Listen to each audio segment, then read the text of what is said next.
Assalamualaikum warahmatullahi wabarakatuh. Perkenalkan, nama saya Siti Aisyah dari kelas AKP 8B Politeknik Negeri Medan. Pada kesempatan kali ini saya akan mereview satu jurnal nasional dan satu jurnal internasional dalam bidang perpajakan. Review jurnal ini dilakukan untuk memenuhi tugas mata kuliah seminar akuntansi.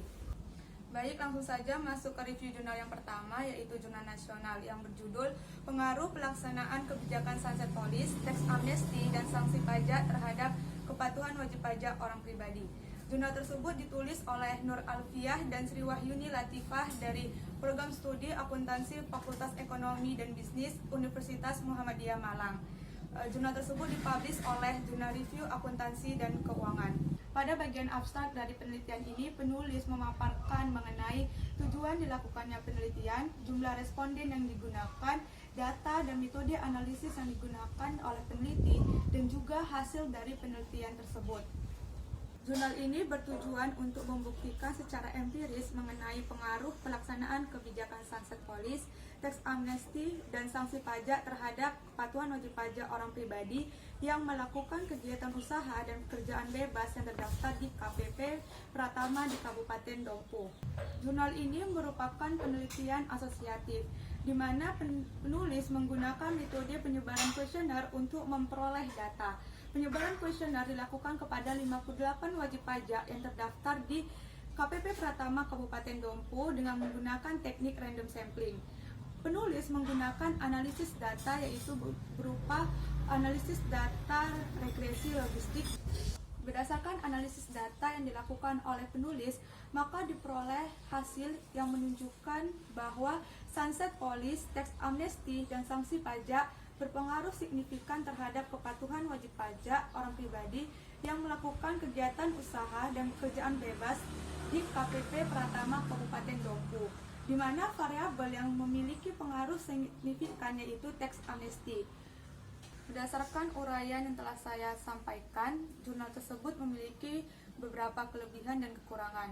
Kelebihan dari jurnal tersebut yang pertama, metode yang digunakan di dalam penelitian tersebut telah dijelaskan secara rinci dan detail, sehingga pembaca akan lebih mudah memahami dan mengetahui bagaimana penulis menganalisis data yang mereka peroleh. Kelebihan yang kedua, bahasa yang digunakan oleh penulis mudah dipahami oleh pembaca isi jurnal tersebut dan mengetahui bagaimana si penulis menganalisis data yang mereka peroleh sehingga mendapatkan hasil mengenai pengaruh dari setiap variabel.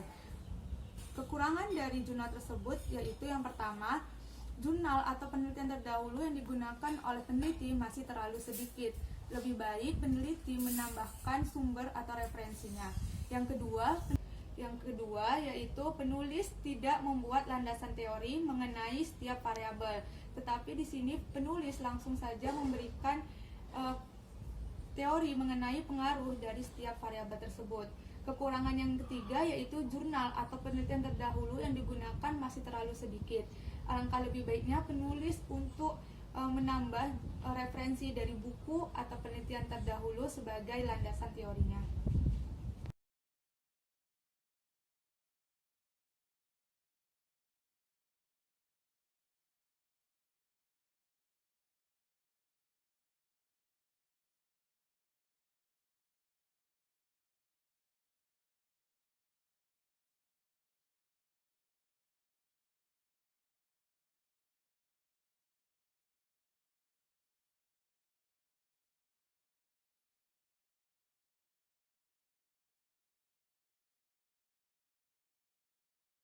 Berdasarkan uraian yang telah saya paparkan, jurnal tersebut memiliki kelebihan dan kekurangan.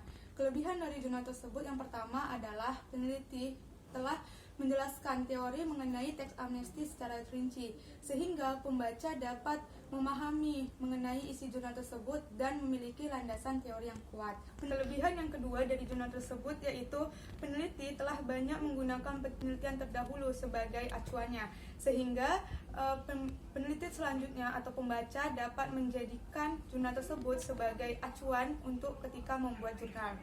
Jurnal tersebut juga memiliki kekurangan. Yang pertama yaitu metode yang digunakan di dalam penelitian tersebut tidak dijelaskan oleh peneliti, sehingga membuat pembaca bertanya-tanya mengenai metode penelitian apa yang digunakan. sebaiknya penulis memaparkan atau menjabarkan mengenai metode yang mereka gunakan untuk melakukan analisis data.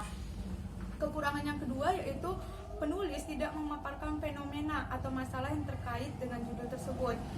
Sebaiknya untuk peneliti selanjutnya memaparkan mengenai masalah yang terjadi sehingga memiliki acuan atau alasan yang kuat untuk dilakukannya penelitian. Kekurangan yang ketiga yaitu objek penelitiannya terlalu sempit, yaitu hanya orang pribadi. Alangkah baiknya untuk menambahkan objek penelitiannya itu dapat berupa badan sebagai objek dalam penelitian tersebut. Demikianlah review jurnal nasional dan internasional di bidang perpajakan. Mohon maaf atas kekurangan di dalam penyampaiannya dan semoga review ini berguna untuk semuanya. Terima kasih.